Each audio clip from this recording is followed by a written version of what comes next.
E nós estamos de volta agora para falar que nos últimos 11 anos o consumo de ovos mais que triplicou no Brasil, passando de 148 ovos per capita em 2010 para 250 em 2020. Envolvido diariamente com a promoção do ovo, o Instituto Ovos Brasil é uma referência nacional em informações sobre esse alimento, esse produto. Sobre esse trabalho, então, e as perspectivas da produção, consumo de ovos, eu converso agora com Edival Veras, presidente do Instituto Ovos Brasil. Oi, Edival, boa noite, seja bem-vindo aqui à nossa edição do Agroenfoque TV Digital, tudo bem?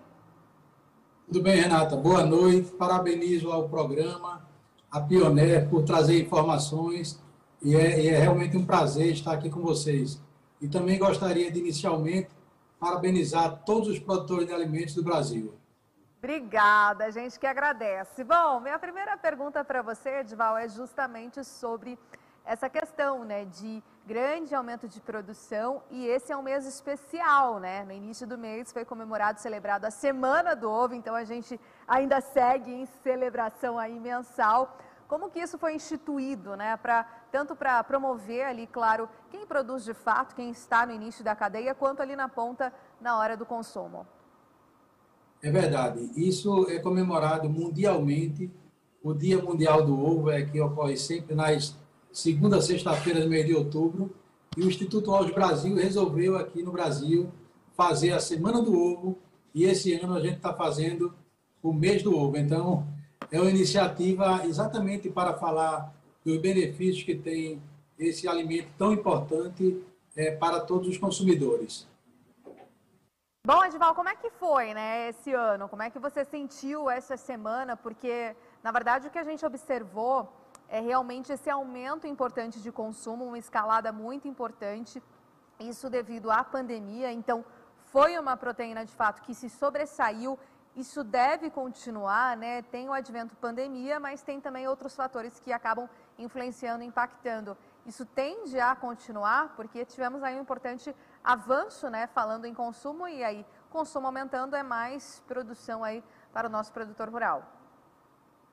Renata, antes de te responder essa pergunta, eu acho que o Brasil, como um produtor muito grande de alimentos a nível mundial, eu acho que a gente tem que falar do Brasil antes da pandemia e no pós-pandemia, porque, na verdade, todas as pessoas começaram a pensar mais na importância que se tem a produção de alimentos. E o Brasil é um país que se destaca mundialmente nesse setor. Mas, quando a gente observa, o Instituto Ovos Brasil foi fundado há 14 anos atrás. Nós tínhamos, naquela época, um consumo médio de 120 ovos per capita.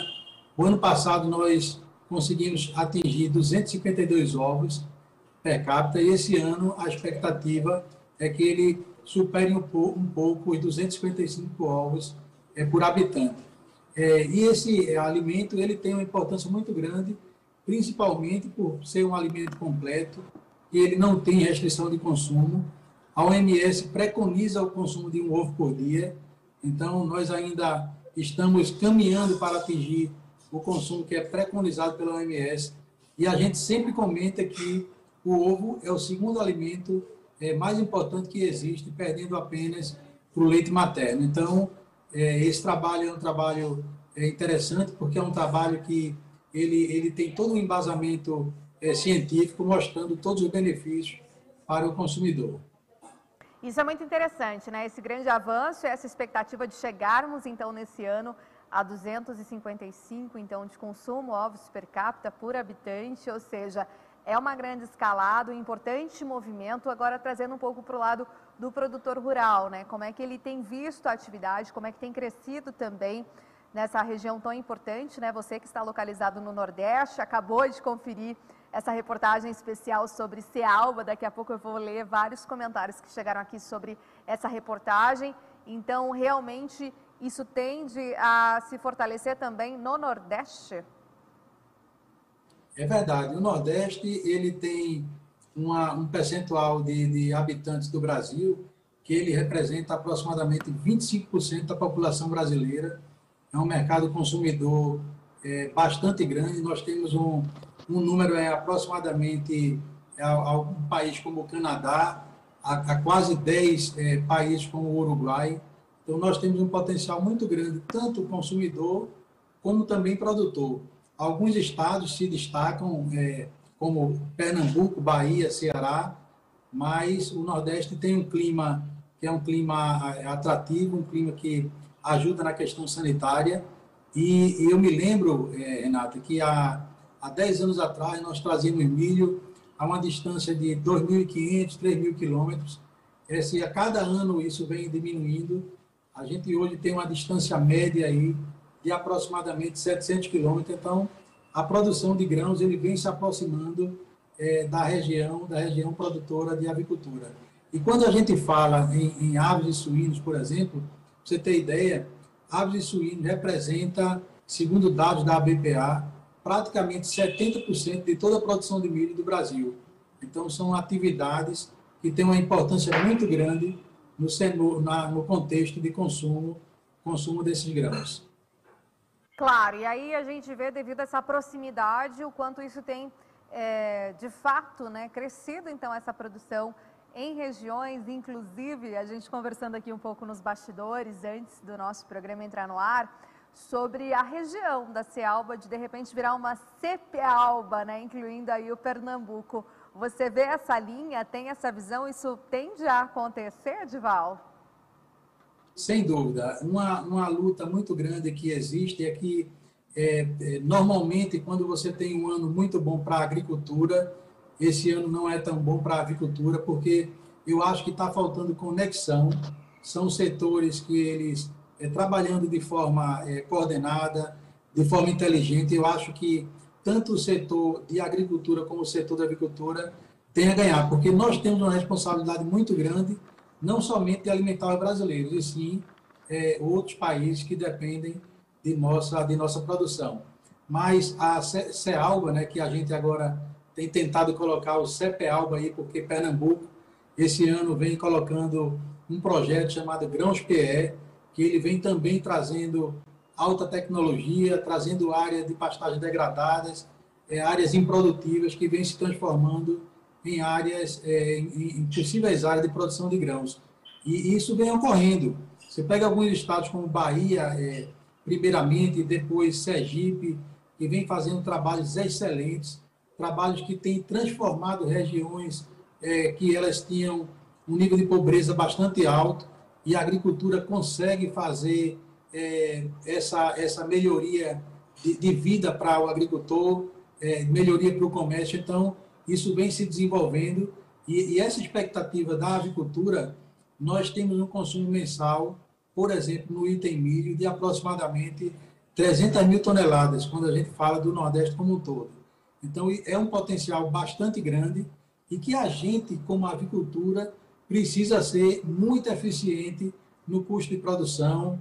E o nosso país é um país continental, e na hora que a gente aproxima a produção de grãos, isso vai ganhando força, isso vai ganhando eficiência, e quem ganha com isso realmente é o setor produtivo e principalmente o consumidor.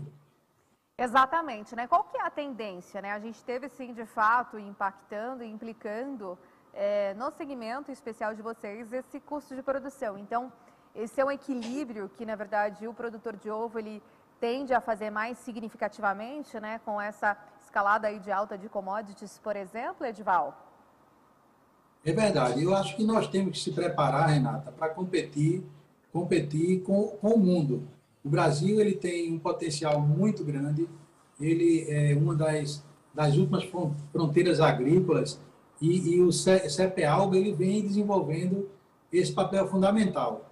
Para você ter ideia, nesses últimos 12 meses, o setor de avicultura vem sofrendo bastante, porque os custos de grãos eles praticamente triplicaram, e o preço do frango, o preço do ovo, o preço do suíno, eles não chegaram a entrar nessa mesma envergadura. Então, essa falta de sintonia, de alguma forma, tem prejudicado o setor de avicultura, mas o que a gente precisa fazer é encontrar alternativas, aumentar a produção, para que nós tenhamos um equilíbrio e que essa equação ela beneficie a todos, ao agricultor, ao avicultor e também ao consumidor.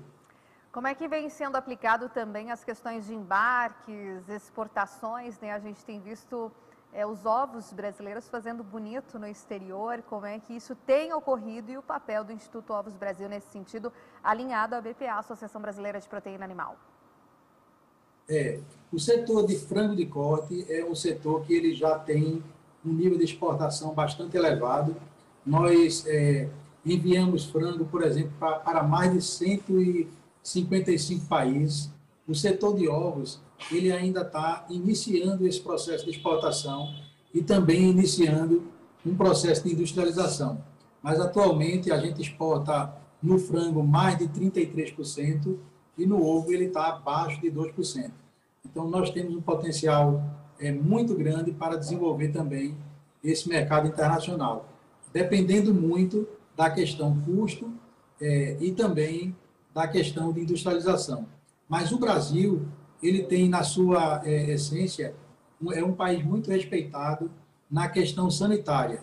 Felizmente, nós, exatamente pelo controle que o Ministério da Agricultura faz, o controle dos produtores, das associações estaduais, conjuntamente com a BPA, vem fazendo um trabalho que vem sempre fortalecendo a questão sanitária do Brasil. E isso aí é reconhecido por vários países que compram nossos produtos. Excelente, Edival. Então, muito obrigada, viu, por sua participação aqui em nosso programa, nessa edição do Agro em Foco TV Digital.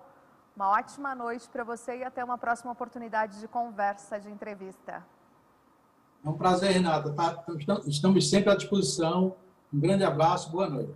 Obrigada, boa noite.